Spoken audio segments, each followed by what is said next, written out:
L is for the way you look at me. O is for the only one I see. V is very, very extraordinary. E and love. That's all I know of the song. Yeah. Thank you. It has been a hot minute since I started with a tune for you guys. You're welcome. I hope your ears are feeling blessed. I really don't know what E is in that song. Let me know. Comment below if you know the lyrics. I guess I could just Google it, but I'm not about to do that right now. Hello, welcome back to 20-something's podcast. I am your host, Sarah Birch. Today we are talking about Valentine's Day. Obviously, I'm sure you could tell based on my opening performance and the fact that I'm wearing red. It's just like a red dress I got from H&M when I was in England, actually. So go on back to another episode if you want to hear about that trip. But I did buy this dress in that town so I could meet one of my ex's family members. On that note, let's dive into the episode. Sorry if I'm looking over here. I'm trying to read my notes. Multitasking queen. I should preface this discussion with the acknowledgement that I do rag on the male species quite a lot. I'm sure if you follow me in any capacity, you know that. And I don't want to be one of those girls whose entire personality is just like being a man hater, even though it does come so naturally to me. And I do have a lot of valid reasons and excuses why I don't have a lot of trust and a lot of faith in the male species. Still, it's like not a vibe to be constantly hating on men all the time. It's really something I've been working on in 2023. And when I'm poking fun at certain type of guys or calling out certain type of guys, like I'm not referring to some of the amazing men that I know. I just have dealt with my fair share of disappointing behavior and like straight up appalling treatment towards me, towards my friends, the type of, I listen to true crime podcasts, watch documentaries, and there's just always this constant thread of just women being treated inhumanely and objectified and demoralized. And I think it's built up this well of frustration within me just as a woman. But I do kind of hear these stories and I internalize them, and it's like I carry a little bit of rage and a little bit of frustration on behalf of all of these stories I hear and all these women. And it's like, and I don't want to hate on guys. I don't want to hate on anyone. So stop giving me a reason to hate you. Stop giving me a reason to lose respect for you. Stop giving me a reason to have these horrible story times about you. Like, I don't want this ammo. You're giving me this ammo. Like, stop acting like clowns if you don't want to be performing at the circus. That is 20-something's podcast. I should also say this. I'll be speaking mostly in this episode from a heteronormative male woman perspective because that's what I've experienced through dating. So if that doesn't appeal to you, then I really do apologize. I wish I could speak for everybody and speak for everybody accurately, but I can't and I won't because that's just not fair to me or to you or to anyone. So yeah, getting all of that out of the way, I think it's important to kind of give a little intro into this because I don't want anybody to feel attacked or triggered or whatever. But now let's trigger some people. Let's do it. I was out on a walk the other day, a nature walk with my baby girl, Darla. And we were just walking. She was off the leash and a guy up ahead had his dog off the leash too. So he's like calling back to me. He's like, hey, can our dogs play? I'm like, oh, yeah, sure. So our dogs were like going at it, having fun playing. He had a female dog as well. And he was a nice enough guy. He was like probably 6'4", like quite overweight and chubby in his stature and was missing some teeth, but lovely guy, very nice, just casual conversation. I had my headphones on, but I was like still trying to be polite, but he was like, beautiful day we're having, like, what's your dog's name, la la la, just asking questions. And I was trying to be nice. But even that, I'm not going to lie to you guys, even me, a woman alone in the woods by myself with a grown man who's probably over 300 pounds, I was like, oh, this man could snap my neck right now and like no one would know. Like this is, maybe I should stop listening to true crime, but that's literally what goes through my head. Like, because I do not feel fully safe and fully content in the presence of men, unless it's someone obviously that I like really know and really trust. And I don't think that makes me crazy. I think that's just an indicator of the society we live in. And I could give example upon example upon example why me feeling that way is actually justified. But anyway, we'll save that for when I have my true crime podcast one day. So anyway, we were talking and then literally out of nowhere, he goes, so, are you dating anyone? Do you have a partner? And I'm just like, yeah, I have a boyfriend. And then he's like, oh, okay, I was just going to ask you out on a date. I just want to take you out on a date.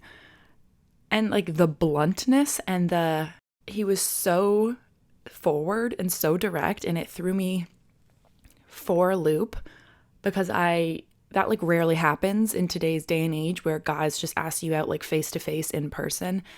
And here I am like in the past few months bitching about, oh, like romance is dead. Like men don't just go for things anymore. Like seize the moment, ask a girl out, like take charge, like ask her in person. Don't just slide into her DMs. Like, and it finally did actually happen, a scenario like that, like the type of scenario you would read about in a book or see in a movie, but it was with a toothless 300-pound man. And I know what you're going to say, like, Sarah, you sound superficial, you sound bitchy. Fine. There's multiple reasons why I would not go on a date with this man. I'm sure he is a lovely person, and I truly hope he finds his lobster out there. I'm just not that girl. But I really appreciated his bravery and his straightforwardness, and I do wish more men were like that. Anyway, I just thought that was kind of a funny story, but he let it go. He was fine. He was like, okay, I just thought I'd ask. Anyway, let me like walk you to your car. And I'm like, oh my God. So we were like in the woods together. Like I couldn't get away from him, basically walking me to my car. And I was like, I just need to get out of here ASAP pronto. So could have been the start of a beautiful love story, but there's many reasons why I couldn't go through with that. But yeah, I just thought you guys might find that entertaining. At the risk of sounding like a bitch, but sometimes I am a bitch and it is what it is. I won't apologize. So yeah, basically going back into romance dating, I think the idea of romance also needs to be contextualized within the social media and digital world that we currently live in. So like it almost feels as though acts of romance, proposals, asking someone to prom, buying someone flowers on a random day, all of that is now documented and shared online, and people go back and they're like, wait, propose again so someone can take photos or someone can film it.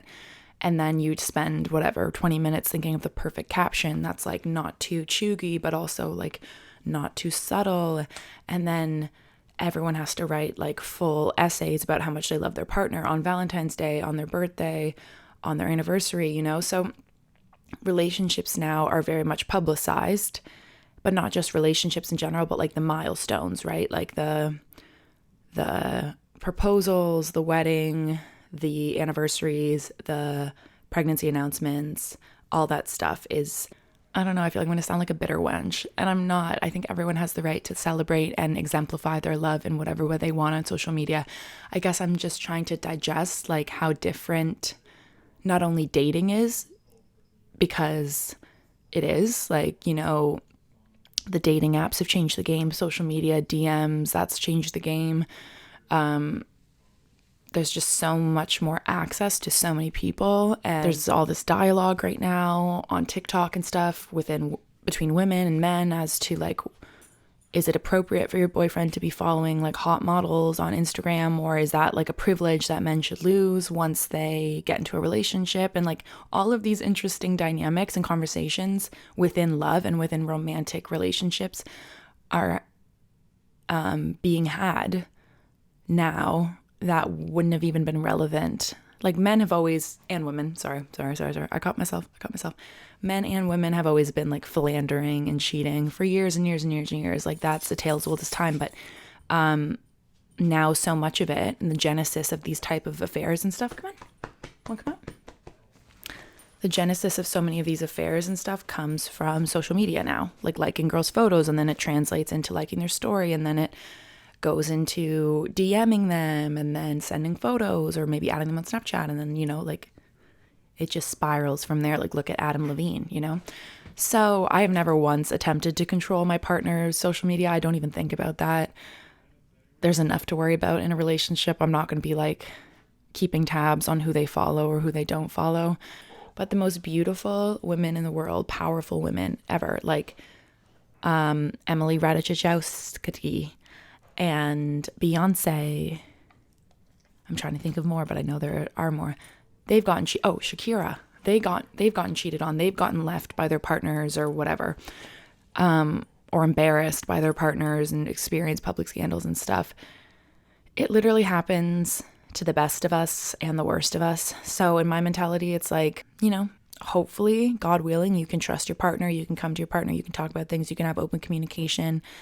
But if someone's going to cheat, they're going to cheat regardless of who you are or what you do or how much money you make or how hot you are. So it's important within any dating sphere, and especially on this Valentine's Day, to prioritize your own mental health, your own self-love. But I think it's super important for couples in romantic relationships and long-term commitments to constantly check in with each other, as annoying as that can be for some people who are not talkers like I am. I could talk all day, every day about everything, but I get that may seem annoying and redundant, but it's like unbelievable how much stuff people keep within their mind, within their heart, and it like eats away at them and causes resentment and fear and hesitation and judgment.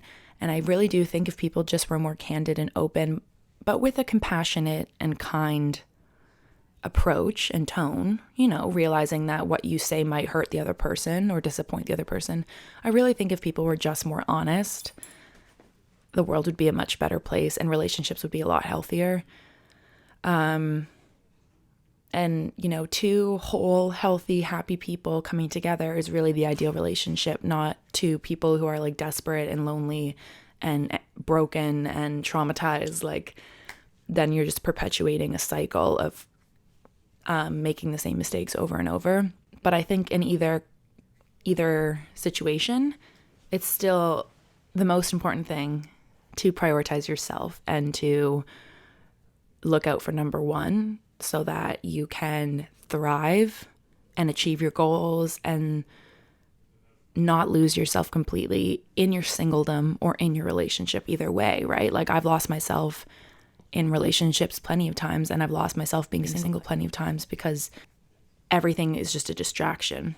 Anyway, so yeah, like everything needs to be turned, going back to what this whole point was about, is everything seems to now be turned into a TikTok or like a YouTube video, like, or a story time. And hey, I do it too. Like, I think it's good for the content. I think people like hearing love stories or breakup stories, but I don't think every single moment and milestone needs to be documented. And sometimes I do look a little skeptically at relationships or couples who are like flaunting every single aspect of their love life to the world. I'm like, what are you trying to prove? Like, who are you trying to convince, And maybe that's just me, again, like being bitter, but I do think those couples that are just way more low key, for some reason I'm thinking of Eva Mendes and Ryan Gosling, like they just seem so low key to me, and they're just like living their life with their like gorgeous babies. And I don't feel like they're like shoving their relationship in my face all the time. And for some reason that makes me believe in it so much more. Do you understand what I'm saying? Versus like Nicola Peltz and Brooklyn Beckham. I know they're like newlyweds, so it's a different energy, but I feel like them as a couple is just being shoved in my face all the time on everything, magazines, Instagram, YouTube. And I'm like, okay, I get it. You guys love each other. Like, I get it, So I know it is normal to idealize. Is that a word? Yeah. Idealize and romanticize eras in the past, which in all reality were probably not that great. Like, I know, like, oh, I wish I lived in the Bridgerton age, or I wish I lived in the 50s, because like people's morals were more predictable and people's love affairs were just more like of a normal trajectory, and like you knew what to expect, and men would actually take a little bit more time and effort to court a woman and to, do all of the steps to get towards marriage. Like marriage was the end goal for a very long time for both women and men. So yeah, I do think it's very natural to look back on Downton Abbey or whatever, like all these things I love, and think like, God, I wish I could have dated back then. It was just so much more simple. Men spoke more romantically and women dressed in these gorgeous dresses with their pearls, and everything was just so much more glamorous and slow and steady. But I think if you were to go back at any time in history, there's always going to be things that you would change. And you always think of the 1950s or 1960s as being like a more simple time with more traditional gender roles and relationship roles. But then it's like, if I was a woman back then, I would be unruly and I would be literally institutionalized, because I would just be like, I'm not listening to you, husband. So I do like that women have more of a voice now, more equal footing, more power, but in some ways that like changes the dynamics of dating, and dating is like a little bit harder now because there isn't this expectation of like man chases woman, woman is happy, they get married, woman stays at home, men go to work. Like that, it was a little bit more clean and clear as to what pathway people would take back in the day. But I'm not gonna lie to you guys, I do feel a little bit like I was born in the wrong era, and I've actually been told that for a long time. I've been told I have an old soul and I'm a romantic and I was born in the wrong era. And I feel like that's like kind of douchey to say, but I do kind of agree. Like honestly, like why does no one write love letters anymore? I have never once received a love letter from anyone, or just like a letter, period. And that's actually quite funny because I've literally asked past partners to send me letters because I just think it's the most romantic thing ever. Like I love words of affirmation. It's my love language, but I also just love like reading and writing. I just love literature. I love words. I love language. At least 2 of my exes I wrote breakup letters to. Well, they destroyed my heart. And so that was my way of coping, was to write like a very long, well-spoken, romantic, but also heart-wrenching letter. And I sent it to them. And I don't think they knew what to do with that information.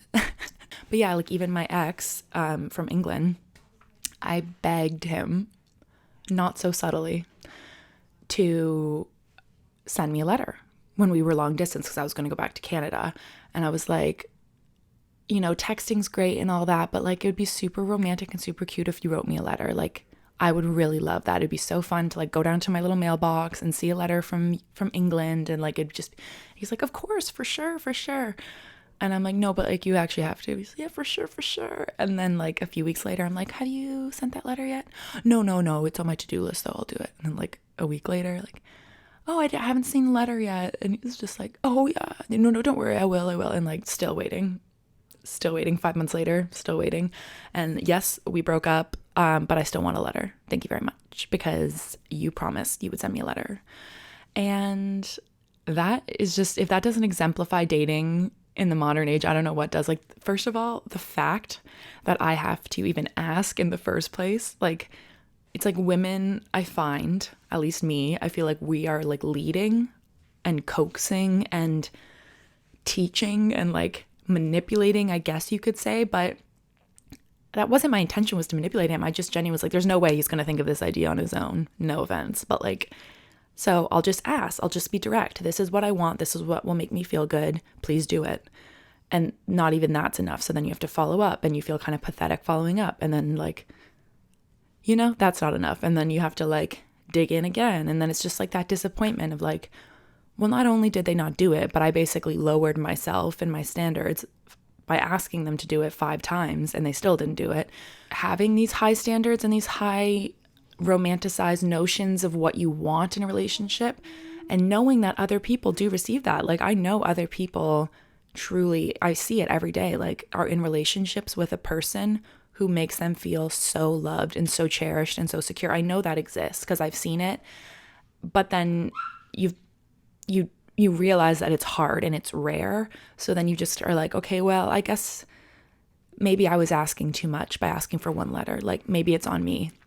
Maybe it's my fault. Like maybe I'm just unrealistic, or maybe I'm just annoying, or maybe I'm needy. And then you like flop back into the other headspace where you're like, no, I am a gorgeous fabulous, awesome, kind, romantic woman, and I want just one letter, and that is not that much to ask. I know these men are out here scrolling through Instagram and Twitter for like 3 hours a day. Like, I know they are. Or even just their sports stuff. They're checking in on sports and podcasts and all this stuff. Like, you can write me a letter. So maybe the day a man writes me a letter and sends it in the mail is the day I'll know he's my husband. Maybe that should be my omen from the universe or something. But yeah, that's just one example of like old school romance that I really do feel like is lost in modern days. The idea of like showing up to a woman's house and picking her up on a date and like bringing her flowers and picking out the restaurant and like planning the date so that she's just along for the ride, and she's just like her responsibility is just to be like gorgeous and fun and cute and flirty, and she doesn't have to like worry about planning everything. But again, of course women need to plan dates and women need to chip in for costs. Like, I don't think women should just be like carried around, feet off the ground 24/7. I think a lot of women think they want that, but if a man actually did treat them that way, they'd probably be like a little turned off. I think you do need to have like this awesome balance between like calling each other out on things, pushing each other to be better, disciplining each other in certain ways, but also like literally cherishing each other, lifting each other up, cheering each other on, keeping things spicy, keeping things complimentary, and not getting nasty with each other. Like, I do think it needs to be this balance between tough love and then like soft, gentle love. And I think over time, at least in my experience, things have gotten too far into the tough love category, like too quickly.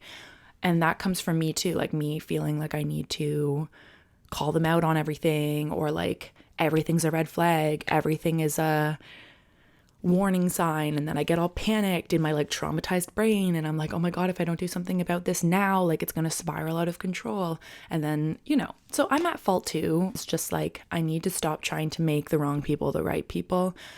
I love the fact about myself that I am such a lover. I have so much compassion for people. I see the potential in everybody. I root for the underdog. I can be a little bit of a bitch sometimes, but I really do have a really big, sensitive heart. And if you know me well, you do know that about me. And so I will give almost anyone a chance, except for the toothless man. I'm so sorry, sir. I'm so sorry. But like almost anyone, I'll give them 1, 2, 3, 4 chances to like prove themselves, to better themselves, to treat me the way I want to be treated. And I like lay it out for them. But then I realize like, I need to stop doing that. I need to stop writing essentially a dissertation and giving it to them. Like, this is how I want to be treated. This is how I want to be spoken to. This is how I want you to behave around me. This is like, I don't think when you find the right person, you need to beg them to treat you with the bare minimum amount of romance and respect. And you certainly don't need to train them like a fucking dog how to take you on dates and behave around your family and tidy up around the house and just like normal adult things. So I do take some responsibility in that regard, that I think I was trying to force guys who were not ready to be my type of partner to be that person, and putting immense pressure on them and maybe making them feel badly about themselves that they weren't there yet, instead of just taking a step back and being like, nope, my standards are not being met, on to the next, But I think everybody's guilty of that, both men and women, and that's totally normal. And I think some people do deserve multiple chances, and they do deserve to redeem themselves. People make mistakes, especially people who are young, like they're still figuring stuff out. But I think whether you are a man, a woman, gay, straight, non-binary, whatever, religious, not religious, I really do think at the end of the day, people need to prioritize themselves, heal themselves, love themselves, have self-awareness to know when they're in the wrong, when they need to apologize, when they need to stand up for themselves. And I think people need to stop comparing, and I'm guilty of this all the way, like stop comparing their relationships to others, especially on days like Valentine's Day. But yeah, it's like a war zone. It's a minefield out there on Valentine's Day, for sure, of a bunch of people that you don't even know that well, flaunting their relationship into other people's faces and not showing all of the fights and arguments and jealousy and hesitations and all of the messy stuff. They're just showing the highlight reel. This is interesting. I'm going to say this and then I guess I'll sign off because I've been trying to keep my episodes shorter and it's not going well. Okay, so not to sound like Andrew Tate, because he is the pits, but I do think, stay with me, there is something to be said about the idea or the notion of like men wanting inherently to be like the leaders or the chasers or like the providers in a relationship, and women, some women wanting to be like pursued, adored, protected. Now, I say all of this with like a ton of nuance and a ton of salt, like a whole bunch of grains of salt thrown in there. But I do understand that a lot of women get turned off when a man is not pursuing them and not making plans and not forging ahead and like know what they want, know what they're going for.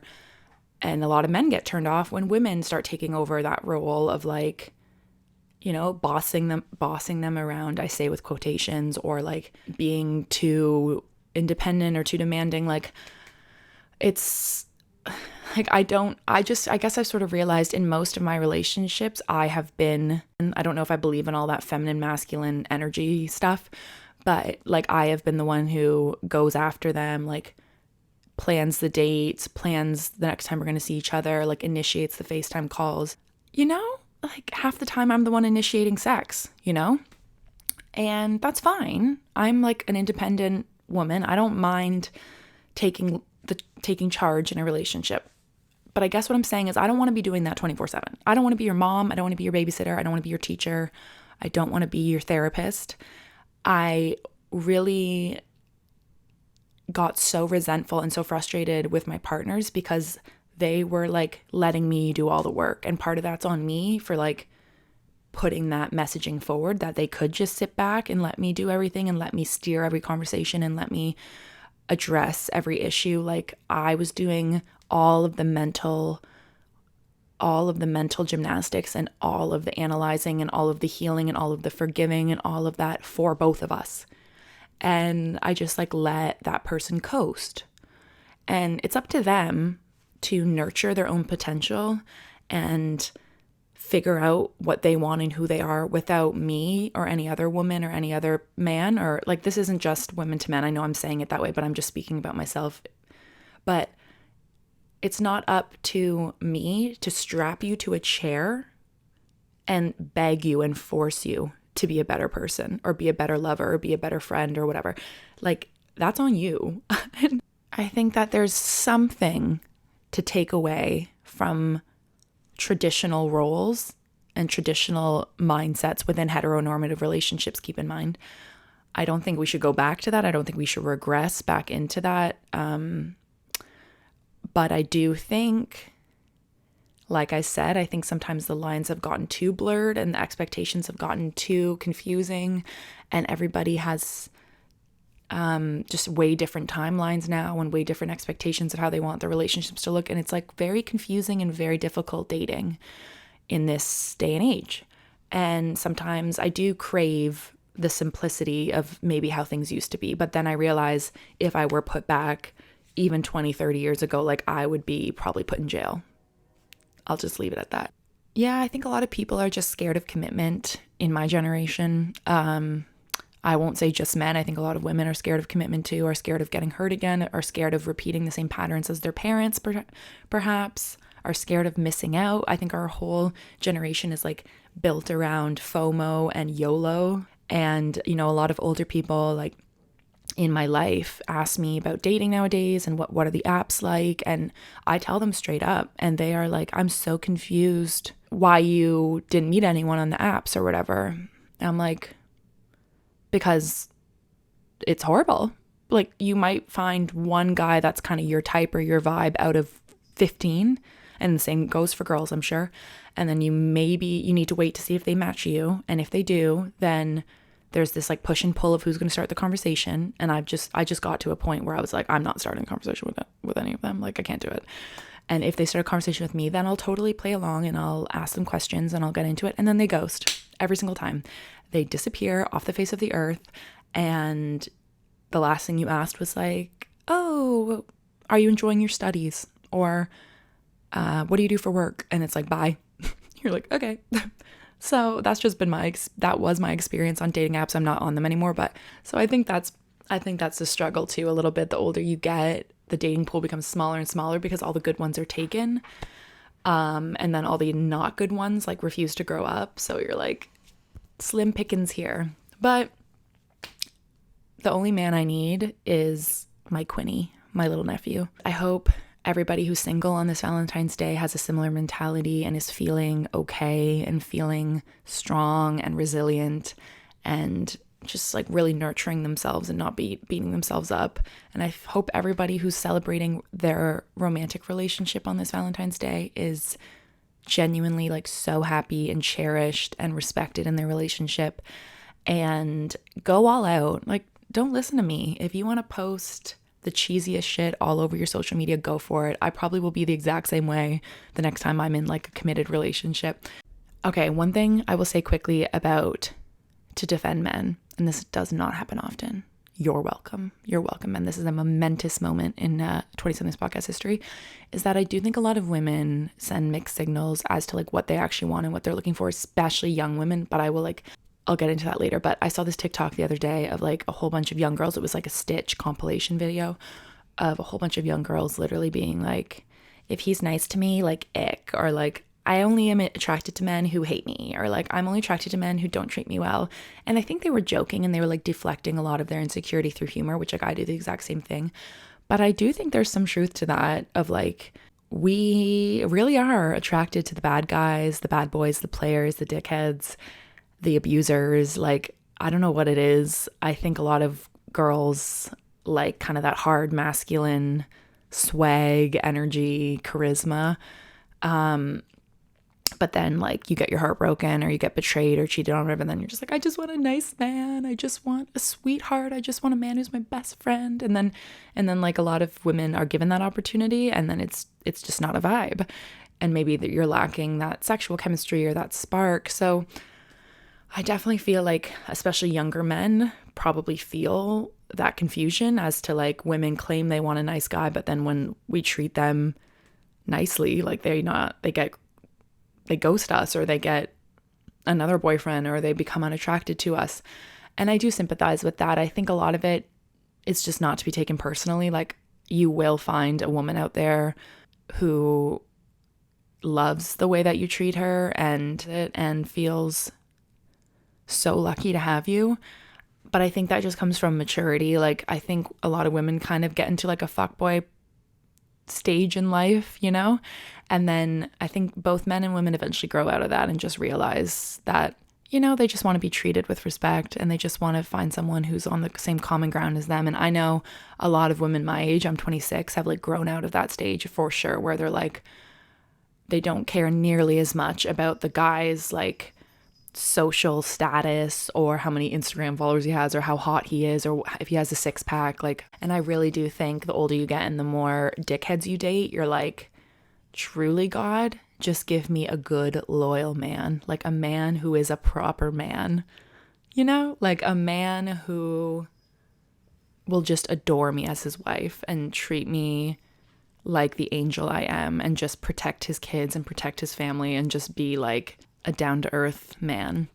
I do think that shift happens for sure with a lot of women. I really am sorry if this was like a super negative, bitter vibe. I was really hesitant of that when I was recording this, because I have had a really hard year with romance and dating, like 2 failed relationships and just like a lot of heartbreak and like a lot of self-healing. I really am trying to become, as things start to change for me, like become more optimistic and manifesting like what I truly want and coming to terms with things. But I was definitely hurting and struggling and resenting for the last few months and the last year in general. So I'm sure you've picked up on that a little bit through my podcast and some of my content. But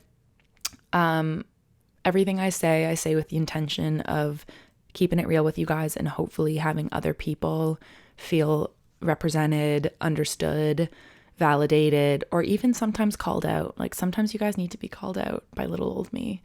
And instead of just deflecting and getting defensive, genuinely maybe think on what I'm saying just for like 5 minutes. Just think on it And if you actually if you actually implement a little bit of what I'm saying, or like try to understand the female perspective, I guarantee you it'll help you. Whether you're in a relationship, not in a relationship, looking for a relationship, somewhere in between. I think women do need to listen to the male perspective on dating, and men need to listen to the female perspective, and there needs to be some middle ground. I want a man to send me roses and letters and pursue me and treat me like the princess I am. But he also needs to have a little bit of like, he needs to have a little bit of grit. He needs to have a little bit of spunk to him. He can't be like a total kiss ass. But next year, potentially, once I'm like totally healed and totally in my energy, we will be receiving a love letter, guys. And we are manifesting that right now. Document this moment right now in this time. This is February 10th, 2023, that I'm recording this. Next year, on Valentine's Day, I will be receiving an amazing love letter from the love of my life and 12 red roses. And I can't wait for that. Anyway, okay, guys, I love you. I really do hope you have a fabulous Valentine's Day, whatever that looks like for you. Make sure you treat yourself. Make sure you love yourself. Make sure you take care of yourself. And remember, it's just one day, and it's kind of a stupid day. But if for some reason you did make it through this entire episode, please subscribe and like and share. And you can also follow me on TikTok. All the links will be below, so don't worry about searching. You can just click. And I guess that's it. Okay, bye. Love you.